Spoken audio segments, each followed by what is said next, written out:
basically, I just don't think my body and my psyche and my business desires fit in with this whole idea of pick a niche, pick one topic that you specialize in and that you really focus in on, and you create that dream product, and you just keep packaging it up in different ways, talking about it in different ways and selling it.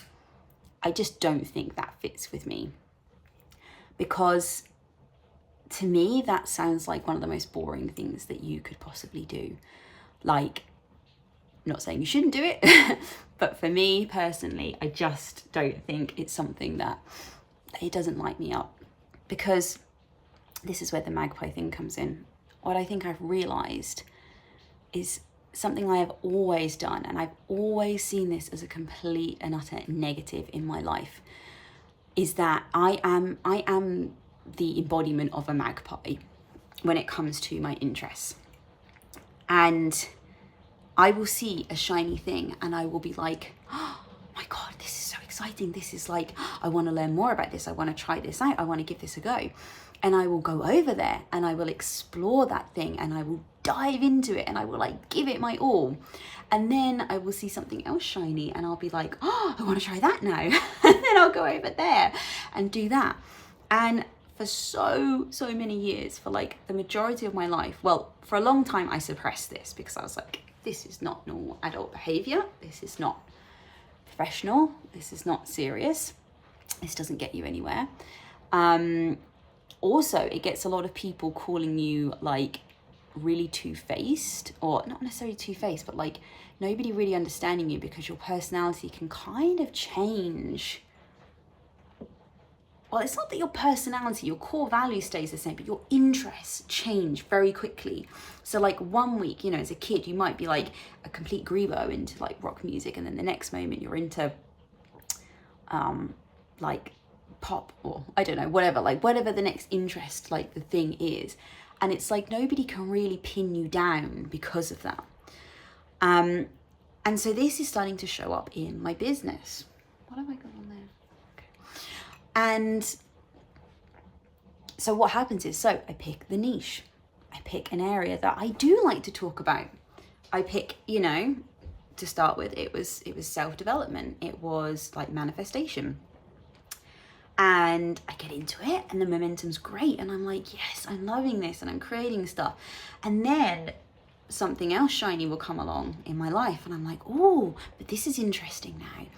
And then I'm like, oh, but I'm supposed to be talking about manifestation and law of attraction.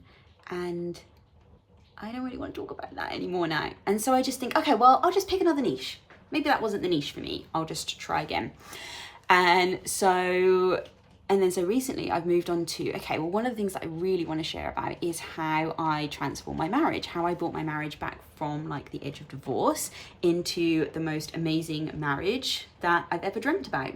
And I want to teach other people how to do that, and, you know, how they can replicate that in their lives. So, and the reason that I get sparked to do this is because I talk to a friend who's struggling in her marriage. And I'm like, oh my God, I can help with this. Like I did this, and, you know, have you tried this? And, you know, and so it's great. And then I dive into that. And then I find something else shiny. And I'm like, I don't want to talk about this anymore. And yesterday I was just like, what the fuck am I doing? Like, I can't seem to stick at anything. And for a little while I was like, okay, there's obviously something really wrong with me here. Like, I just need to get more disciplined. I just need to get more focused. But there was kind of this little voice in the back of my head that was saying, I don't think that is the case. I think you're missing something here. I think you're missing that this thing that you keep calling a weakness could actually be like your biggest strength in your business. It could be the thing that sets you apart. It could be the thing that puts you in the 1% to create a 7-figure plus business. I just got to work out how to use it. But this is where I'm going with it. So this is like my kind of thought process. So instead of just picking one niche, one area to focus in on, I'm gonna pick 4 kind of key areas, like 4 broader subject topics that my life is always revolving around. And for me, that is motherhood, because I'm a mum, and that just constantly brings up triggers to work through. And my kids are constantly changing as they get older. Like, our relationship is constantly evolving. Like, there's always inner work going on in that area. So that's one. My marriage is another, because yes, although it is, you know, it's not on the verge of divorce anymore, and it's, you know, and it's great, I always want more from it. Like, I always feel like it can be deeper, it can be juicier. And so I'm always trying to expand that. The other area, my business. You know, this is a big key area of my life, is to be a, you know, a soul-led entrepreneur, is to create a business on my grounds and on my terms and make it really abundant, as well as this amazing place where people, you know, my customers, my clients get an amazing experience and they get the transformations that they want. So that's another area. And then the final area is kind of just general self-development, because I'm always constantly learning more and more about who I am and digging into how to continue to keep falling in love with who I am and exploring who I am and how to connect back to myself and how to connect back to source. So those are the kind of like 4 key areas like within that. Oh, one of our chairs has just fallen over in the garden. It's really windy out there today. Hang on, quick coffee sip. So I'm going to pick some broad topics, because I don't want to just go off like crazy and just talk about any kind of like random shit, because I feel like there does need to be some structure. But if I pick these 4 topics, then my next plan is to each day ask myself, when I turn up for my work to do my business, is to say to myself, right, what am I excited about right now? What is interesting me? Where is my little magpie eyes going right now within these 4 broad topics? And then basically just create content, start focusing on creating products that is, you know, that interests me. And with regards to the product creation side of things, so I've got a book that I have been writing for a while now, and it's a book detailing all about my story of going through like a near breakup with my husband and how I turned that around, how I did my own inner work to transform my relationship. And I've got quite a bit of it written already, but it's not something I can go into and do every day, because like not every day there's, you know, there isn't always something there for me to dig up and talk about.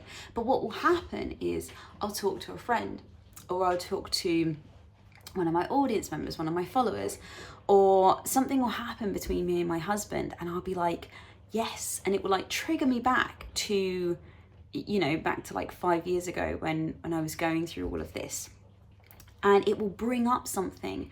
And as soon as it does, that's when I go straight back in there and I'm like, right, I need to create this. I need to talk about this, because it's there, it's fresh, it's like, it's present. Whereas me just sitting in front of my computer and going, right, okay, I need to write about this. I need to talk about this. What should I talk about?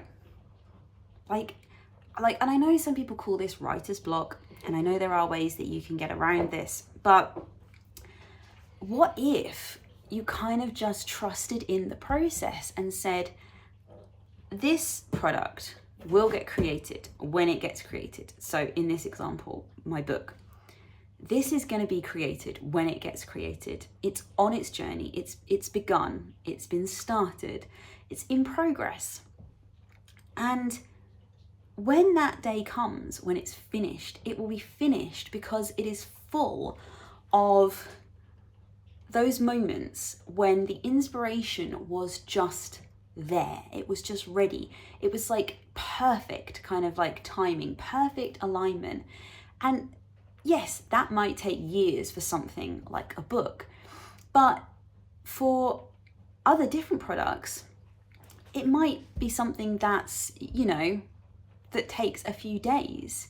I think the thing is, it's trying to think outside of the box when it comes to creating all of these things. So if you were like really into something one day and you had a bit of a breakthrough, like in your own personal life, that, you know, something you've been working on for a while, and you're like, do you know what, this is just clicking, and this is like, you know, I really want to like support other people to like move through this. Like, could you not just literally record a video like this, or record, you know, an hour, half an hour video that takes somebody through that, and then just sell that as a product? Like, does it have to be any more complicated than that? And maybe for the entrepreneurs out there who like to have more of that structure, like that's where the complexity like comes in. That's where it's, you know, that's their thing. Like, I always remember when I was working my corporate job, we did the Myers-Briggs test, and I came out, oh, I wonder if you can guess, I came out as an INFJ, I think, and like my N, I think it stands for intuition, but I think it's more about, like, from memory, this was a long time ago, it's more about that you see things from a much broader perspective. So you don't tend to get like really bogged down in detail. You are more like broad level, and you know, you can, so like that's why when I did my job as a business analyst, I was really well equipped to be able to sit into meetings and get like this high level vision out of people and get them thinking like really, you know, visionary for the future, because I could get up there on that level of thinking big scale. I could like see the whole thing.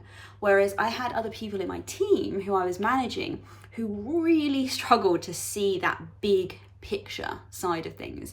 But what they were really great at was being able to dip into the detail, which for me was just like literally walking through treacle, and was like the most painful thing that I could do.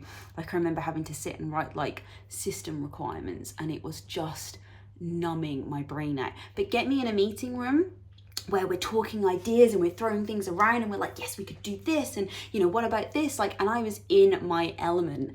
And I just think, like, in order to be part of that 1% in your business, you've got to play to what your strengths are. Like, if you want to have a business that's easy, if you want to have a business that's, you know, that just flows, that excites you, it's not something that you want to retire from.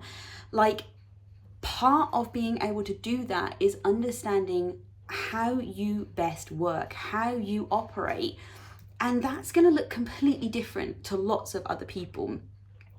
And I think part of the journey as an entrepreneur, which doesn't really get talked about, because again, like, you go online, you go on social media, and all you see is people kind of selling stuff around, well, take this blueprint and this is how you make a business successful. And yes, you might be able to take that blueprint and stick rigidly to it, and you might be able to make some money from it.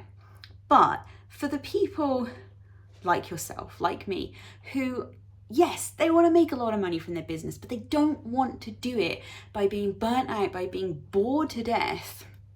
And, you know, like, they want to be excited and feel enthusiastic about it, and they want their business to just be an absolute extension of their being. And then wealth and abundance comes as a result of that.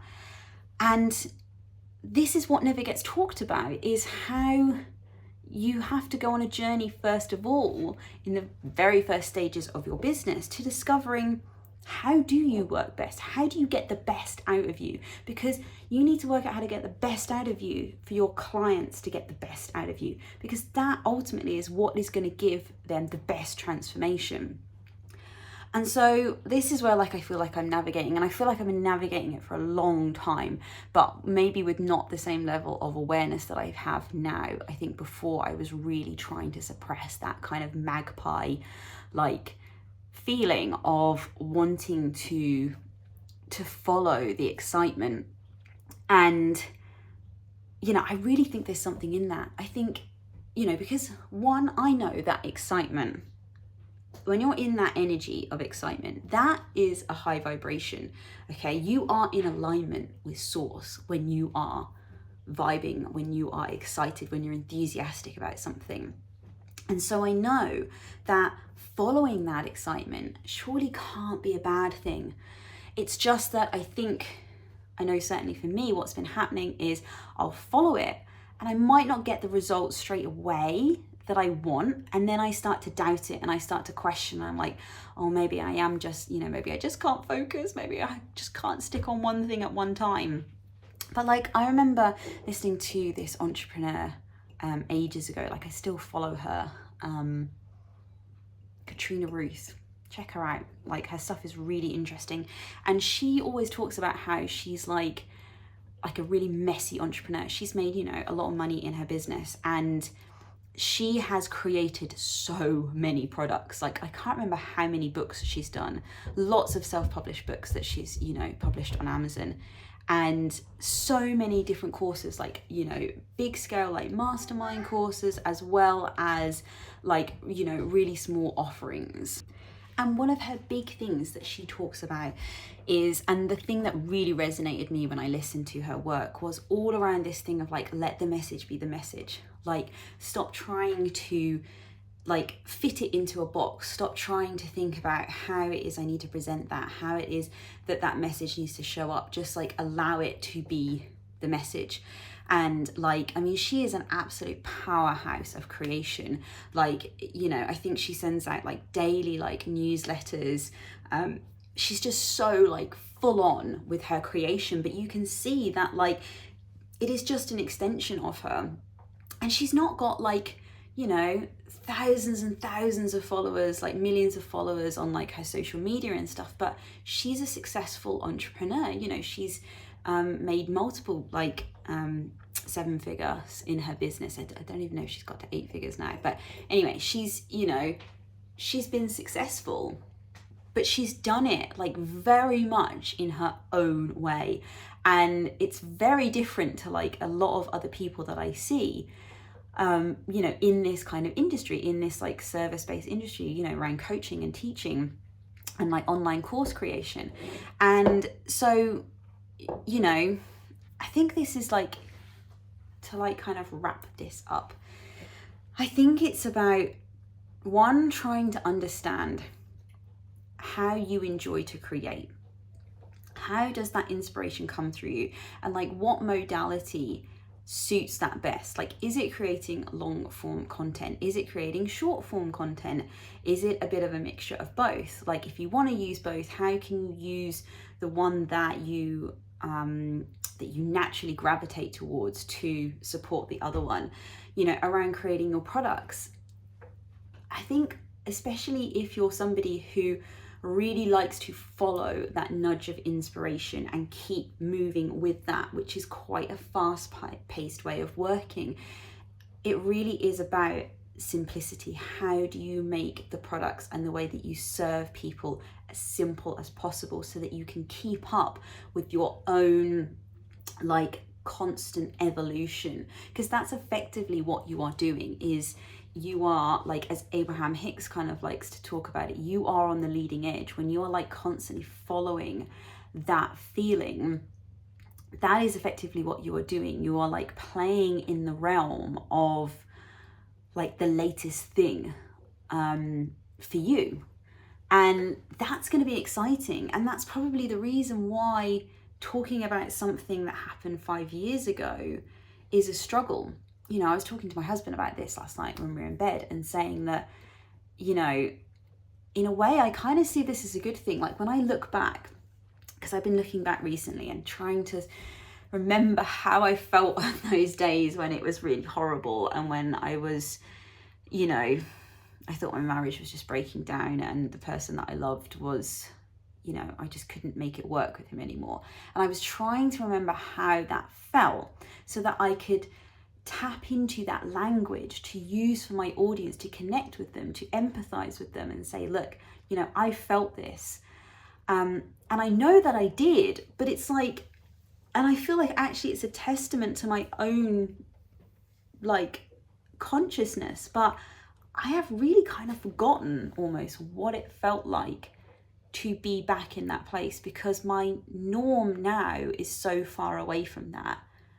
And so that's why I think, you know, this style of entrepreneurship and creation in your business almost forces you to have to show up daily to commit to your art, because it's constantly evolving. And it's like, if you don't get on it quick enough, it'll be gone and you'll be on to the next thing. And that's fine, because you can then do the next thing. But I have had so many times over the last like years when I've been, you know, in the very slow process of just getting the foundations of my business set up and working out how to do that around being a mom and sorting childcare and all of this sort of things. And I would have times where like I would get these downloads and be like, oh my God, this is great, and I could create this and this would help, and then it would just float away. And it's like I sort of knew within me, that's gone now. Like I'm not even in that space anymore to be able to go back and do that. So what I've got to do is I've got to constantly keep tapping into like what is present now. Like creating this video, for example, I just got the inspiration after creating this reel yesterday about it. And this is not, you know, me talking about this is not becoming, it's not difficult, because it's here, it's present with me right now. It's something I'm navigating as we speak. It's something that's getting me excited because I can feel that breakthroughs are kind of coming through for myself. And I'm hoping that that then starts to resonate with my audience. But trying to go back and, you know, I can say, yeah, I did that. Like, yeah, I was able to do that in my marriage, or I was able to do that as a mother, or, you know, whatever it may be. But if you're not in that space anymore, you know, maybe you can't, you know, maybe it, again, maybe it's not that you can't go back there, but you need an experience to trigger you back there. So like, for example, when I was talking to my friend about how she was struggling in her relationship, that, and, you know, and then her kind of telling me all of these things was taking me back to when I was there. And I was like, yes, yes. And for like a couple of weeks after that, I was really in that headspace. But now that I've sort of moved on from that, I'm struggling to get back there again. So it's about focusing on like, what is exciting now, and trusting and keep following that. And so this is what I'm going to be trying out in my business for the next few weeks, the next month, you know, and just creating content around that which inspires me. And it might not be the content that gets, you know, that goes viral, but what I'm really hoping it is the content that like somebody reads or listens to and goes, oh my God, you're in my head. And the reason that you can get into their head is because you are living it. You don't have to sit there and work out what the keywords are, because they are just naturally coming out of your mouth. They're naturally coming out onto the page, you know, because you are a living embodiment of that as you speak. So I'm going to wrap it up there. And I'd love to know your thoughts on this. Are you struggling with this as well? What do you think about this idea of creating from this space of excitement, like kind of having some loose structure so that you don't go too wild, and having a commitment to like maybe show up daily in your business to honor that trail of excitement and enthusiasm? But ultimately sort of giving yourself free rein to just follow what's coming through and create from that space. I kind of like it. It feels a bit scary because it feels really unknown, but it also feels really exciting. We know that exciting is good. Exciting is high vibration. So I'm going to leave it there, guys, and I will catch you in the next video. Bye.